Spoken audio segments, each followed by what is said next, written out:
are listening to Para X.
from the grail that the truth is held within a tale, and Arthur sleeps now, ready to return.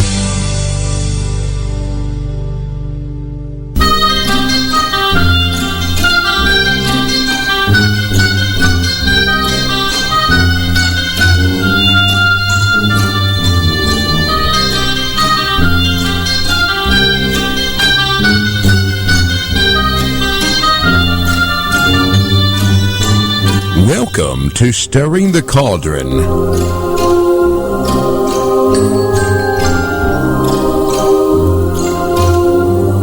Now, here's your host, Marla Brooks. Hey, Merry meet everybody, and welcome to Stirring the Cauldron here on the ParaX Radio Network. Now, the opening song tonight was Pagan Ways by Dave the Bard, which pretty much sets the tone for tonight's show. Now, my guest is Dominguez, and he's a practitioner of a variety of esoteric disciplines. He's been active in Wicca and the pagan community since 1978. He's been teaching since 1982. He was a founding member of Keepers of the Holy Chalice, the first coven of the Assembly of the Sacred Wheel, which is a Wiccan tradition. He currently serves as one of the elders of the Assembly of the Sacred Wheel. And his techniques and insights are rooted in the synthesis of traditional metaphysical teachings, modern science, and memories from past lives. He's also well known as a ritualist and also the author of many chants and songs, and one of the owners of Bell Book and Candle, which is Delaware's largest metaphysical shop, and an author of several books. And I could keep going, but I'm not. But when he was last year on Stirring the Cauldron, we talked about his book, Casting Sacred Space. Right. But tonight he's joining me to talk about a wonderful new project that has been in the works for a very long time and is now in its first stage, coming to fruition. The first building in a series of several buildings has been completed, and I'm talking about the new Alexandrian Library. And just reading about it made me smile. And getting back to the opening song, the library is about pagan ways. So, Eva, welcome back. Great to be back, and I am excited to be here so close to the beginning and the ending of a big stage in the development of the new Alexandrian Library. I mean, Yeah, go ahead. Yeah, well, I was just going to say it's strange because we formally announced the project back in 2000 at the Between the Worlds conference that year occurred in Wilmington, Delaware. And basically we set forth the plan to start the process of building a physical brick-and-mortar, so to speak, library that would house the history, the artifacts, the materials that are connected to everything related to the various spiritual and magical communities that we're a part of. And now, we did it. You did, and I mean, it's like such a long time coming. If you're talking about 2000, I mean, that's 14 years in the making. And right. I want to talk a little bit about the genesis and how you chose the name. But first, I think I'd like to hear or have you tell everybody a little bit about the Assembly of the Sacred Wheel, who sponsored this amazing project. Sure. The Assembly of the Sacred Wheel is a Wiccan tradition, but we're a very syncretic or eclectic tradition in the sense that we draw from many different traditions and pantheons, and we really are kind of halfway in between what people would consider traditional Wicca and ceremonial magic, and also just the folk ways of old Europe predominantly. But since the beginning, literally, since the very first covenant, oh, by the way, this past February was our 30th year together as a group. Wow. So, which, we joke about it, but in the pagan and magical community, organizational years are kind of like cat and dog years. So, so 30 years is actually a lot longer. But we are ageless, so I mean that goes without saying. And eternal. But yes. the thing about our organization was that from the very beginning, we had very much a focus on not just serving our own needs in terms of our own personal growth or development, but about doing service for the community. Since the beginning, we do other things. We do a lot of public ritual. We do a lot of public workshops. We also work really hard to be very interfaith in bridging and making connections to polytheist, heathens, different flavors of Wicca and paganism, because ultimately, though we are all very different, we see it as all one common movement forward, of a reawakening of different kinds of spirituality and magic in the world. So, to that end, one of the things that we noticed very early on in our discussions is that there was a real need to preserve the things that we have that aren't necessarily viewed as necessary or important by other people. And it's not just a matter of collecting books and artwork and statuary and ritual tools, which we're doing, but we're also collecting things like old newsletters of organizations that have ceased to exist, or current ones, or program books from gatherings and conferences, old flyers, old newspapers, all the ephemera, if you will, old cassettes of chants that were maybe, or old LPs that were only, a print run of, 300 or 400, because all these things add up to the cultural history of a emergence of spirituality and magic in the world. And we want to try to preserve that. In some ways, we are part Warehouse 13 and part songcatcher in terms of, collecting the old folk songs of Appalachia before they died out. You know what I mean? Mm-hmm. So, yeah. Yeah, so our purpose has always been collective at the same time that it's individual. And one of the reasons we decided that perhaps we were the ones to attempt this project is that our model is a little different than a lot of paganism or Wicca, in that even though each coven is sort of autonomous, it's really more like a state and federal model. Each coven is part of the assembly. And as such, we support each other and stay connected to each other. As a result, we're up to 11 covens. It's probably going to be 2 more popping up in the next few years. But so far, we've never had a coven fail. Wow. They're all still in existence, and we have quite a few people that have literally been, members for decades, or people that have moved out and returned, or got married, done crazy things in their life, and then found their way back after doing what they needed to do. And we've also maintained good friendships with the people that have left on amicable terms, because it really is a socially engineered community, if you will. Because one of the things is to tackle this kind of project requires long-term stability. Yes. Because otherwise, it just doesn't happen. Or we've seen many good efforts in our community that have come to naught simply because the group or the individuals ran out of steam or encountered major obstacles. And we've been kind of, to borrow a saying from our friends at ADF, one of the many flavors of druidry in this country, we decided that we were going to do this, but we were going to do it as fast as a speeding acorn. In other words, it was going to grow, but it was going to grow in a solid way. So we came to the conclusion we wanted to do it, that the nature of our organization would have long enough stability to see it through, and proceeded. And probably the biggest reason it's taken, people go, well, why does it take this long? Because we have no debt. The land is paid for. We raised money and paid for the construction of the first of what I hope to be several buildings within my lifetime. So that there's no debt, there's no mortgage. And a lot of times what has been the greatest difficulty for projects such as this is that maybe, and just maybe, you can get the money together to get it off the ground. And then the burden of debt is too great for the next generation, if you will. And by generation, I mean the next board of directors often, to continue the work of keeping it afloat. So it's gone slow and steady because we didn't want to create something that was going to be a burden to maintain in the future. Mm-hmm. That's amazingly, amazingly wonderful. Yeah. Because, I've known a couple of attempts at community libraries. And by the way, this is not a replacement for community libraries. Right.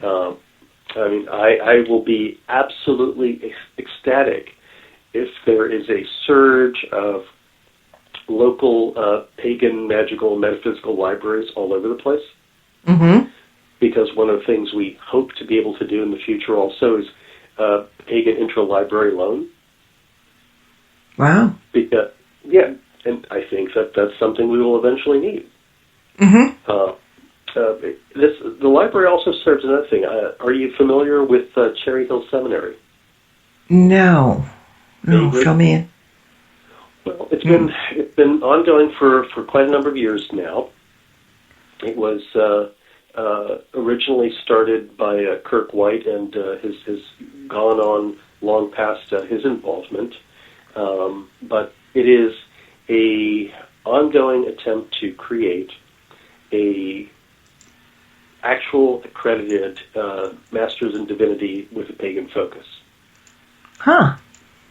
And actually, they are accredited in a handful of states, and their degree is viewed as accredited by the U.S. Army, because I know of at least one chaplain working as a result of their degree. Now, a lot of people say, well, I don't want to do that. I don't need a degree to do what I do. And absolutely true. Vast majority of us never will need any kind of degree like that. Mm-hmm. But there are some of us that do want to work in places where you don't get through the front door without it. Right. But beyond that, they're also working on real courses to provide people with things like pastoral counseling techniques, or how to manage the finances of a small nonprofit. Or do you get the idea of the basic? Mm-hmm. Remember that there was a flurry, over the last 10 years of pagan leadership conferences? Yes. Uh-huh. And, one of the positive things about that was that they did, at least most of them, offer workshops that were useful to the attendees for how do you deal with the press, how do you write a press release, et cetera, et cetera. Mm-hmm. Mm-hmm. Well, imagine, an organization who actually has people who have masters and doctorates in various fields who offer courses that are by and for pagan or magical people to provide them the kind of nuts and bolts training that they need to do what they do better. That's vitally important. It is. Now, in the long run, and, they've been at it for quite a few years as well. I can't off the top of my head tell you how many years, but we are in a kind of alliance with them.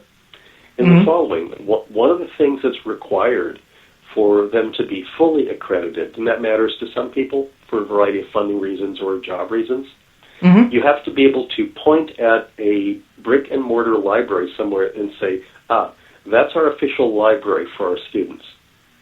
Because if you go to any college or university, there's their library. Yeah. And that's one of the, and that's a big stumbling block, because if you can't build your own, then you have to make some kind of agreement with an educational institution to say, we have an agreement with them, they're our library. Mm-hmm.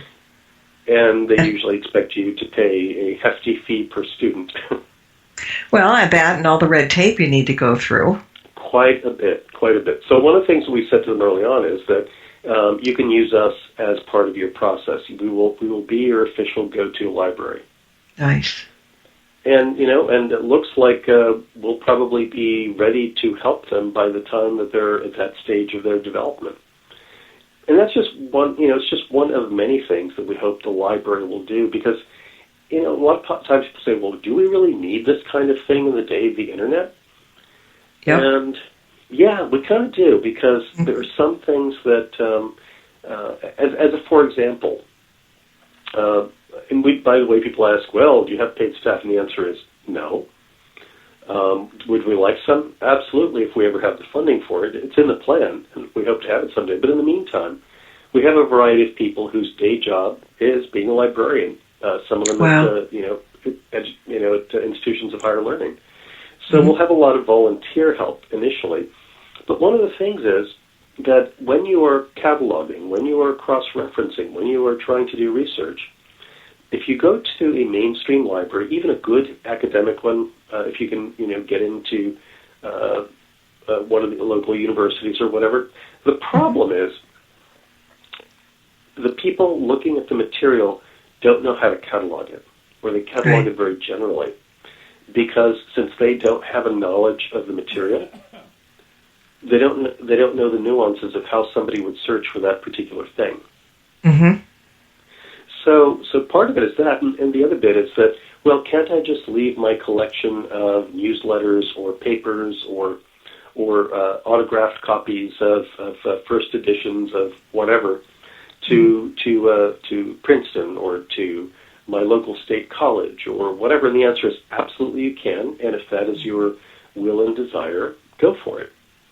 But the problem is that in most cases, that stuff ends up being put into storage because, unfortunately, it's not important compared to the other materials that are in use at that institution. So getting at it becomes very difficult.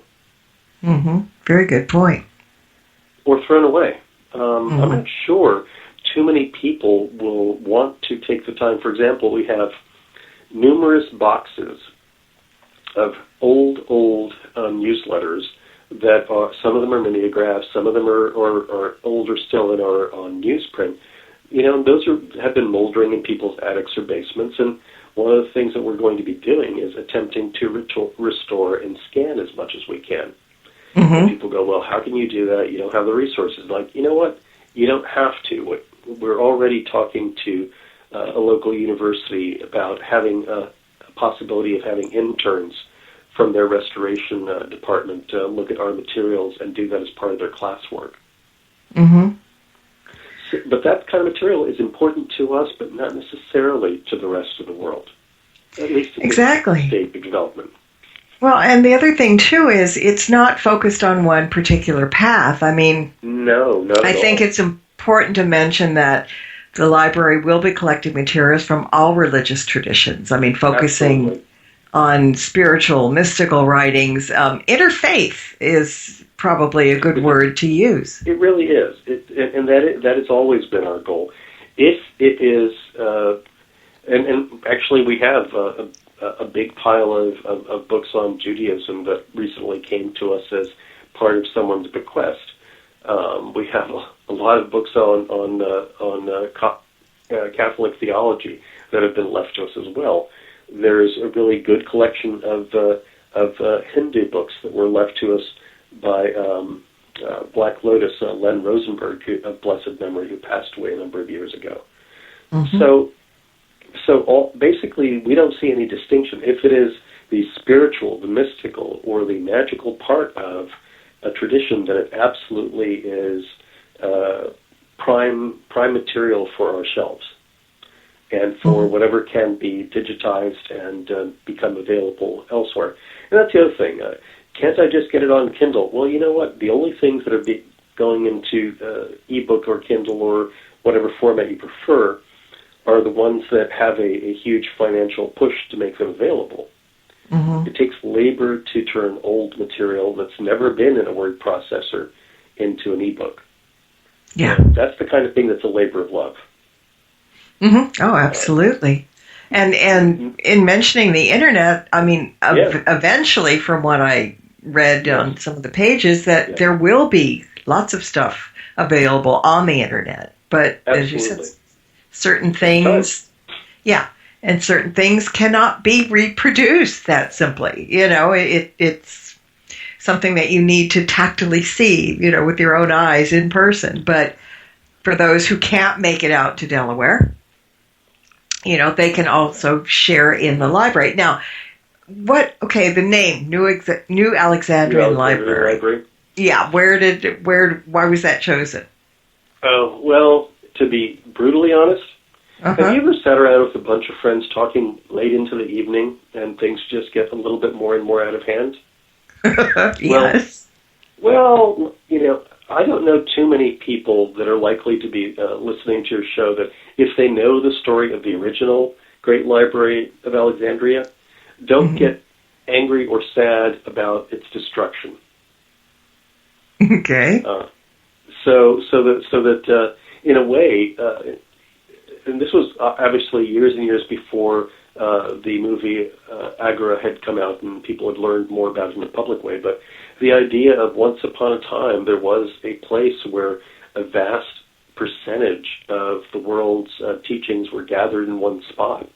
That just had such an amazing, power symbolically and tugged at our heartstrings that we said, I think we're going to call it the New Alexandrian Library, because even though we're not collecting all the knowledge of the universe, at least the known universe of time, we are trying to recreate the essence of it, because one of the most amazing things that occurred at that library was that people of different religious backgrounds, different cultures, different ethnicities, all met as in peace under the umbrella of scholarship or of spiritual seeking. So that one of the hopes of this library is also that the people that visit it in person or end up having discussions online once the internet presence is fully realized.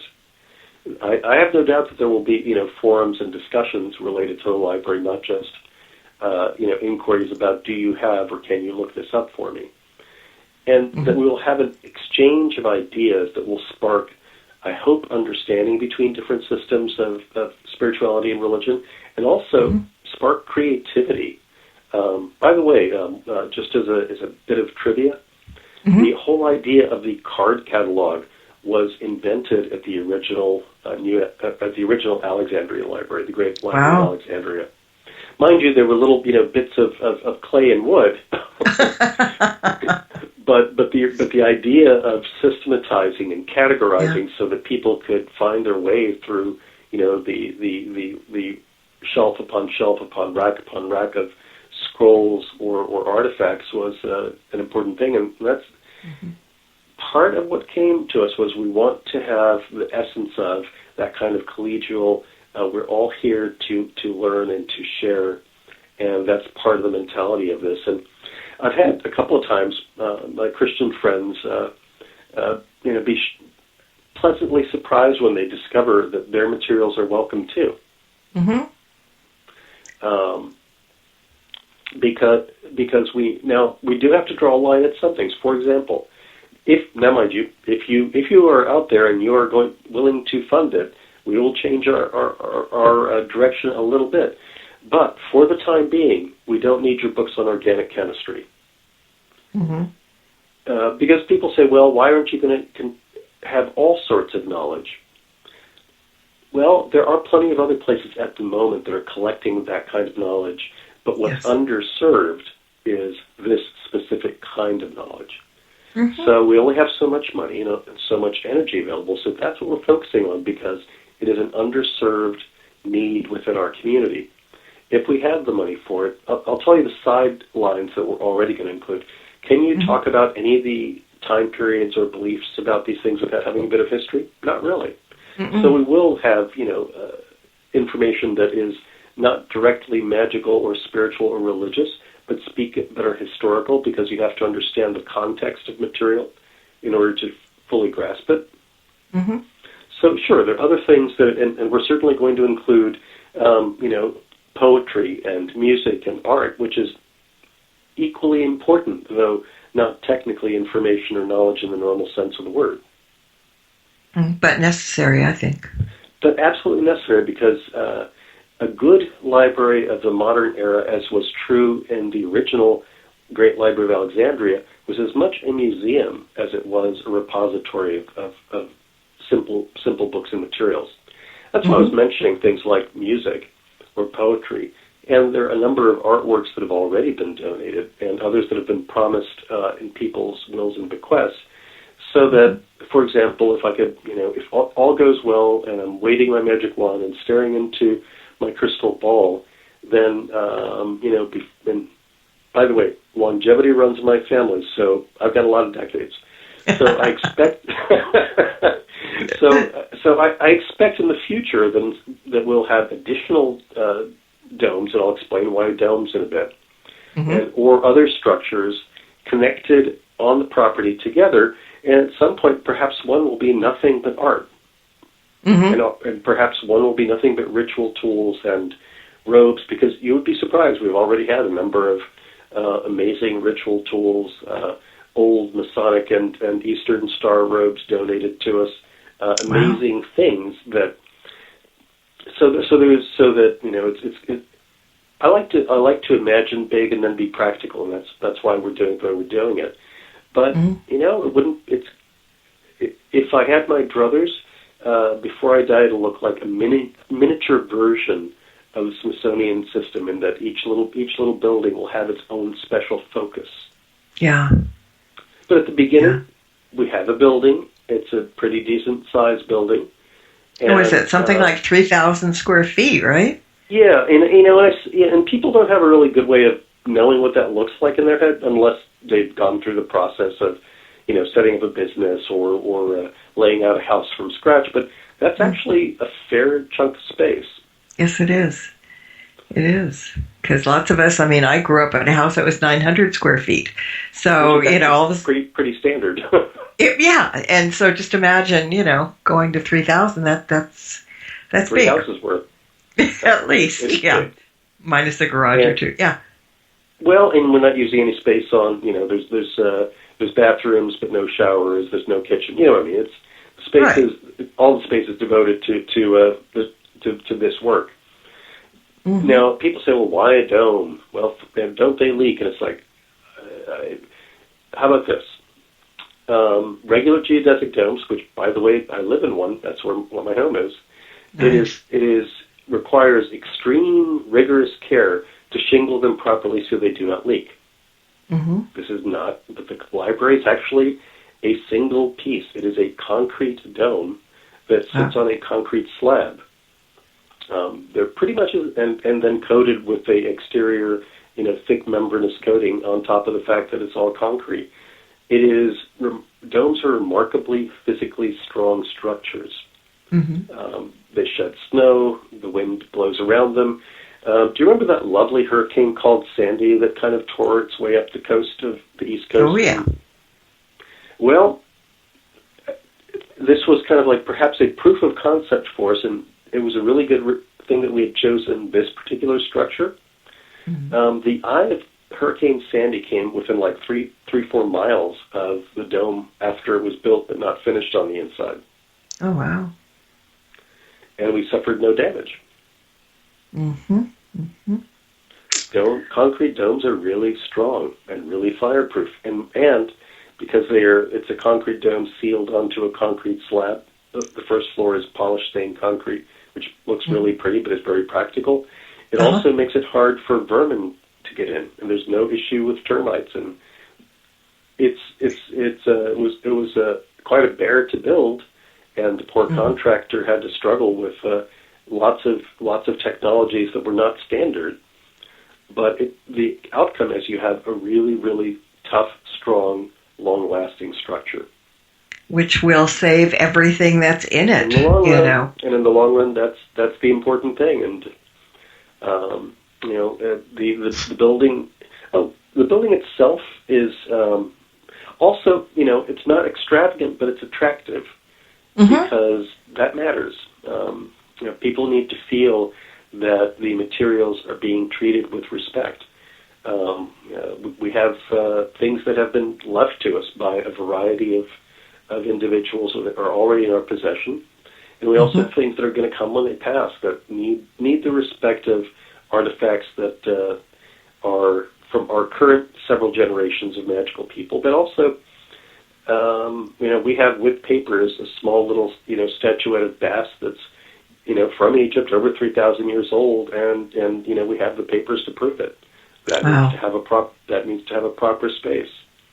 A lot of people have heard that Dolores Ashcroft Nowicki and her husband Michael gifted us with 4 paintings of the archangels that Dion Fortune painted herself and used to hang in her temple. Wow. I mean, there's some significant things, and that requires, a space that respects their importance. Mm-hmm. And you've gotten collections, too. I mean, all kinds of collections. Yeah. Some quite wonderful collections from what I've been reading. Yeah, and I'm kind of afraid of what happens next because, you see, I and several other people I know have a really hard time not pausing to look at things. Mm-hmm. Well, as a for example, this was one of the collections that I'm kind of like drooling, and I've got to be careful not to drool on the books, obviously. But the Theosophical Society from the Washington, D.C. area was no longer able to maintain the rent on the space they had their library. Mm-hmm. So their board voted, and they basically gave us their entire collection. That's amazing. A lot of people may know Judy Harrow, who passed away not that long ago, and she left us her books as well. There are a number of people living as well who have said, I'm downsizing, I can't do... Our community is also aging, and a lot of people are trying to pick the things that they think matter and send them to us.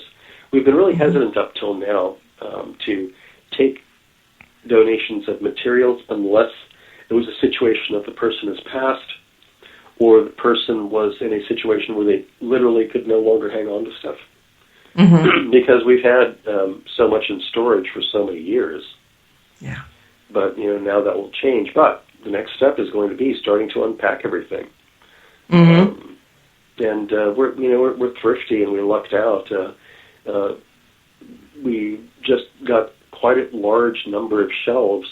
One of the local high schools was being replaced. They just built a brand new high school. Oh. And the old high school, well, first all the other schools in the area got a chance to go through and take what they wanted. But, there were literally, 50, 60 linear feet of nice wooden shelves from the high school library that nobody wanted. Fantastic. And we're free to be taken away if you were a nonprofit organization. So it took a while to find the right person to talk to, but they're now sitting in a large storage barn on the property waiting to be, moved and assembled in the library. That's fantastic. And, the other thing, because I want to kind of throw in some of the other things that people may not think about a library as doing, or this one maybe, but like many academic libraries, the New Alexandrian will make space available for community activities. It'll host down the line exhibits, meeting space for religious groups, a garden that'll be available for like rituals and events like weddings, hand fastings. That's just another plus as it goes. Libraries, this is a judgment call, but a well-run library also functions as a museum and community center for the people that use it. Mm-hmm. I mean, I know I've been to a ton of meetings at public libraries, and a ton of exhibits at public libraries and also university libraries.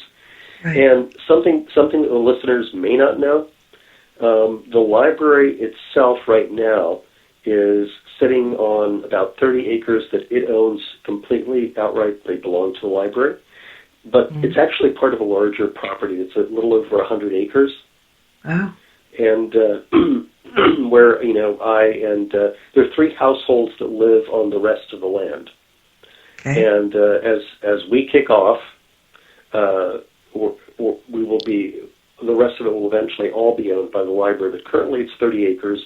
Ultimately, the library will have a little over 100 acres to play with. That's huge. Yeah, and all 100 acres are paid off. The 30 acres are already deeded over to the library directly. And the plan is that, over the years, more and more of the land will be deeded over until the only thing that I or the Annie and Hamilton or Jim Mike or the other people that have residences on the property, when we're old farts, we'll just own the houses we live in, and then when we pass, everything is given over. Nice. And, really nice. But then you've got such a long life to, you're not even worried about that yet. Yeah, not yet. But we are also talking. We get, and people go, you guys think too big, and it's like, yeah, we do think big, but we don't expect everything to happen tomorrow. Right.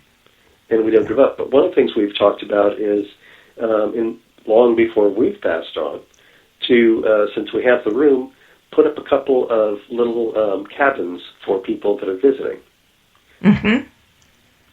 Which is an easy way to provide lower cost housing or no cost housing, depending upon if they're students, so that to make it accessible. So it's not just that it's going to be internet accessible, but there will ultimately be low cost or no cost on-site housing for people that have traveled quite a distance. Yeah, because I was reading that you will have on-site workstations and other facilities, and in the current one, yeah, and people who would be engaging in long-term research would need a place to stay conveniently, anyway. Yeah, I mean there are things nearby, but not everybody has deep pockets. Yeah, exactly. Especially students. Well, yeah. Or anybody. Yeah, so it's kind of like more. I mean, it's very philanthropic at the same time as being very useful and necessary. It's not like, okay, I'm opening a business now, and here my two hands are open. Pay me for I mean, it's nothing like that at all. But then we're not like that normally anyway. Right. So that makes good sense. Now we're talking about a beautiful location and everything. Where exactly is it located? I saw it was like a beautiful woodland site. It is in southern Delaware, and some people go, well, I don't know where that is. If you are a resort goer, we are about the nearest place that you would recognize perhaps is we're about 40 minutes away from the Rehoboth Beach area inland. Mm-hmm. But let's put it in the big picture. We're smack dab in the middle of the Mid-Atlantic region. We are a 2.5-hour drive to Baltimore or D.C., about or the same, or 2:45 to Philadelphia, about 3.5, 4 hours to New York, about 7 hours to 7 or 8 hours to Connecticut or Boston area, about 7 hours. How about this? 80% of the East Coast population is within 3 hours drive of it. That's pretty good. It's very central at the same time that it is out in the middle of nature. Which one of the other things is that the land is not just a big chunk of land; it is also directly across from a state forest, which means that there can't be a development that goes up in front of us. Mm-hmm. So that there's a hedge against development. And some people said, well, why didn't you launch this, say, in Philadelphia? Most of our covens are either in Delaware, the Philadelphia area, and over in Maryland towards the Baltimore area. Mm-hmm. And they said, well, why didn't you pick one of the big cities? And I suppose we could have if somebody had been incredibly generous and incredibly wealthy. But the cost of land and the cost of building in a urban area or even a suburban area is really far beyond what we would have been able to accomplish. Mm-hmm. And there's another problem in that in those areas, we would have had to have had all the money to build the giant institution size thing at once because, it would have been a trip just to build something, buy something and build something in a city. But then years from now, when it's time to expand, that would have been even harder. Sure. So, sure, if we had been remarkably lucky, and if the goddess of the lotteries had given us the lottery ticket, I would have been completely amenable to setting up in Philly area or Baltimore, et cetera. But the cost is very extravagant, and the difficulty in expanding in the future is quite high. But we ended up being in a place that is a reasonable driving distance from quite a few people, and we will make provisions for people that have traveled elsewhere. And, ultimately, location is kind of an abstract thing because if it were in Philadelphia, then people in San Francisco would say, well, it's all the way on the East Coast. Mm-hmm. And if it were in Chicago, then people are going, well, that's still a long distance for any of us. Not that we could have afforded Chicago, but yeah. But the thing of it too is that I think the rural atmosphere it adds charm. It adds character to the library. I think I would much rather. Yeah, I would much rather do that. It also allows for one of the things that's happening this spring is that a number of people. It's not like we don't have people that have green thumbs in our community. There are a number of people who have said, "I want to take on as what I'm offering to create the meditation garden and do the landscaping around the library." Mm. That's great. Yeah. And just being able to just sit quietly in a peaceful place, yes. Hearing just bird songs, or actually we're in the spring, the sound of tree frogs, which we get quite a few of. It's a lovely thing. Mm-hmm. And yet you're 15 minutes away from the library to all the things that people would think of as the conveniences of life, shopping centers and restaurants and etc. Mm-hmm. It's a very grounding atmosphere, a very peaceful atmosphere, and very conducive to learning. And thinking and being inspired. Not the only place that it can happen, but I think that it adds a lot to the experience, and it means that when it's time to put up the next one, we don't have to worry about how are we going to afford the space because we were able to buy the land. Yeah, I mean that's like a fairy tale come true. I mean, I'm sure there are a lot of people out there going, how the heck did they do that? Oh my God. Because everybody's in debt, right? Everybody will build something and be in debt for it. But the fact that this is... Or rent something that they sort of can make the monthly payment on. Right. So the fact that this is free and clear and ton of space and the ability to add on, and it's going to be beautifully done. I mean, it's perfect. I can see it in my mind's eye. I want to be there right now, kind of thing. When do you think the first building will be open for people to go and visit? On December 3rd, we received our final inspection and got our certificate of occupancy from the county. Uh-huh. And for people who haven't done this kind of stuff before, basically if you're building a building from scratch, until it gets its final inspection and they sign off and give you a little piece of paper, the only people technically allowed on site are the owners and the contractors. Mm-hmm.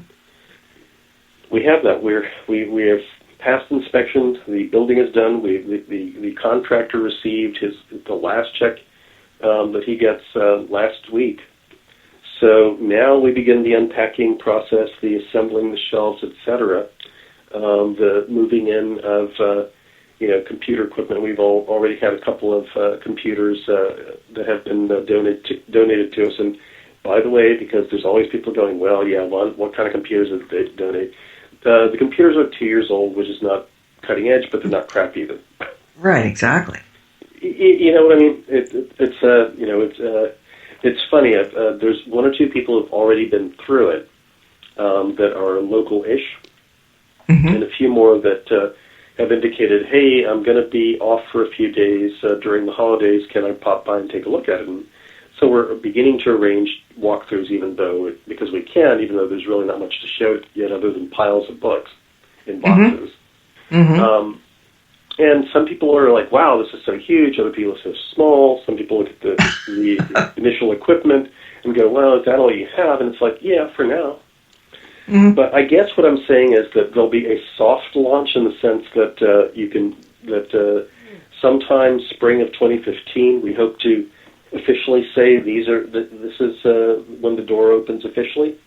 Mm-hmm. And a lot of that is ultimately going to be up to volunteers and also money, because people go, well, you just finished building, what do you need money for? Well, we've collected a lot of good, solid shelves for free or donated. We have desks and chairs and equipment for people to begin to spread out and have workstations to do work. But there's still a lot of equipment to buy. Mm-hmm. We also have to buy and also subscribe to the software that will allow us to, there's plenty of ways of cataloging the material, but we have to have the right software so that anybody can look it up on the web. Right. The goal is that you should be able to see our card catalog from the web. Mm-hmm. In addition to that, we're setting up a new Alexandrian Library wiki that will not just be like a card catalog, but also if you're hunting for particular ideas, it'll take a while to populate all the data, and then it will take people who are actual knowledgeable individuals about specific fields to look at things, but say, oh, if you're searching for this, you might want to follow the following concepts. Right. So that all takes money. So if I had to say, and as some people may know, we have a big conference and fundraiser in March. Mm-hmm. So if I had to say, I can't imagine that we'll have the physical energy to have the opening date until after that. So I'm thinking probably April or May.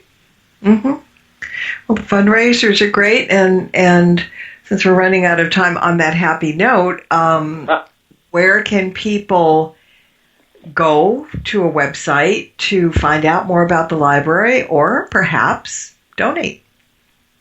Well, the quickest and easiest thing to do is to go to www.sacredwheel.org, because that'll take you to our main page, and from there you can follow links for the library, you can follow links for the Between the Worlds conference happening in March, where we have a big fundraiser happening at.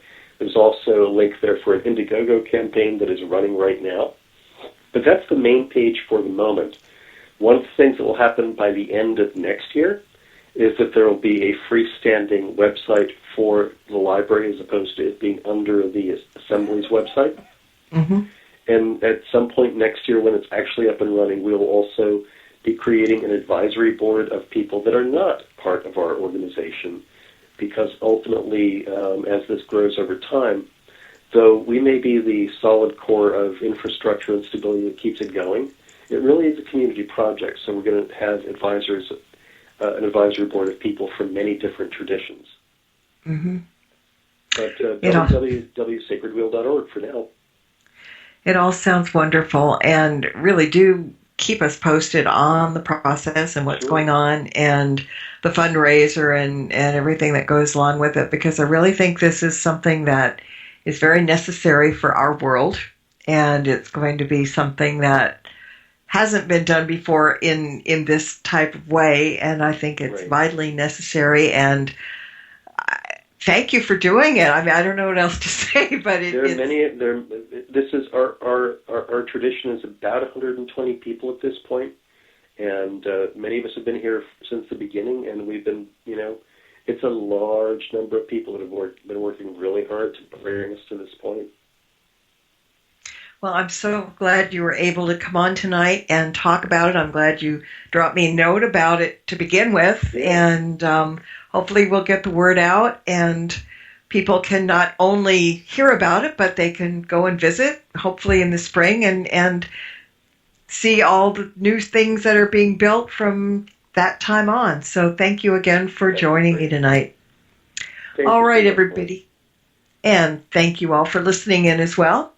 And until next time, everybody, blessed be and merry meet again. Good night. This has been another edition of Stirring the Cauldron with Marla Brooks. Be sure to tune in next week at this same time for another great guest and more cauldron stirring. Any rebroadcast or other use of this program without explicit permission is strictly prohibited. Copyright 2014. Moonlight Hall by Kevin MacLeod, licensed through Incompetech.com.